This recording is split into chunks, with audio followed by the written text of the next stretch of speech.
तो आज स्वयं को जानने की कोशिश करते हैं। धार्मिक ग्रंथों के अनुसार, दर्शन शास्त्रों के अनुसार जानने की जिज्ञासा है, अथातो स्वयं जिज्ञासा। ब्रह्म सत्यम जगन मिथ्या जीवो ब्रह्मेव ना परा। अहम ब्रह्मास्मि तत्त्वमसि। उमा कहूँ मैं अनुभव अपना, सत्य हरिवचन जगत सब सपना। दुनिया में लाखों का मेला जुड़ा, हंसा उड़ा जब अकेला ही उड़ा। क्या मैं शरीर हूँ, क्या मैं बुद्धि हूँ, क्या मैं मन हूँ?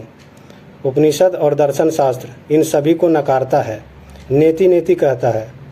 इस प्रश्न के उत्तर में यदि विरोधाभास दिखता है तो उच्चतम या शीर्ष ग्रंथ के उत्तर को मान्यता देनी चाहिए। शीर्ष ग्रंथ का उत्तर है कि आप एक जीव आत्मा हो जो प्रकृति का भोग कर रहे हो। जैसे बीज के अंदर वृक्ष होता है, वैसे ही शरीर या देह के अंदर आत्मा होती है। जैसे बीज वृक्ष को ढके रहती है, वैसे ही आत्मा को शरीर ढके रहती है। इसलिए शरीर और आत्मा के मिलन से जीव आत्मा कहलाता है। जब आत्मा शरीर से तदात्म कर लेता है तब माया में फंस जाता है। आत्मा नश्वर है, अनादि है, परमात्मा का अंश है।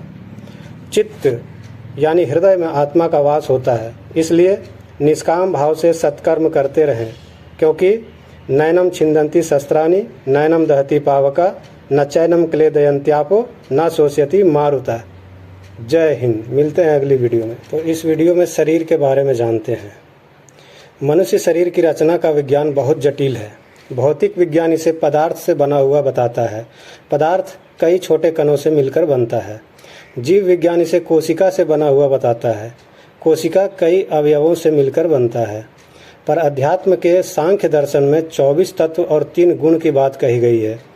तीनों गुणों सत, रजस और तमस का संतुलन बिगड़ने से महत तत्व बनता है, जिसको बुद्धि कहते हैं। इससे विकसित होकर अहंकार तत्व बनता है। अहंकार में रजस एवं सत और तमस गुण के संयोग से 11 तत्व बनते हैं। पहला है मन, जो इंद्रियों से ग्रहण करके कर्मेंद्रियों को निर्देश देता है। 5 इंद्रियां हैं, 5 कर्मेंद्रियां हैं। फिर इनसे पंच तन्मात्रा बनते हैं। फिर पंच महाभूत बनता है। इस प्रकार से मानव के 3 तरह के शरीर का निर्माण होता है। पहला है स्थूल शरीर, दूसरा है सूक्ष्म शरीर और तीसरा है कारण शरीर। स्थूल शरीर जागृत अवस्था में हम महसूस करते हैं। यह पंचभौतिक होता है। आग, पानी, हवा, आकाश और क्षिति, जल, पावक, गगन, समीर इनसे मिलकर बनता है। सूक्ष्म और कारण शरीर इसी के अंदर रहता है। सूक्ष्म शरीर से प्रेरित होकर यह कार्य करता है। इसके अलावा यह रस, रक्त, अस्थि, मेद, मांस, मज्जा और शुक्र से बनता है। अब दूसरा है सूक्ष्म शरीर। यह स्वप्न अवस्था में महसूस होता है। त्रिगुणी स्वभाव से प्रेरित होकर मन, बुद्धि, चित्त के निर्णय से स्थूल शरीर को क्रियान्वित करता है। इसी में अहंकार होता है। भ्रमवश यह भोक्ता होता है।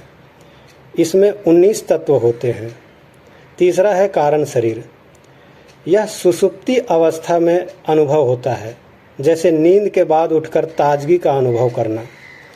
त्रिगुण संघात से जो स्वभाव बनता है वही कारण शरीर है। जैसा भोजन ग्रहण करेंगे वैसा गुण या ऊर्जा बनेगी और इसे प्रेरित करेगी। जय हिंद।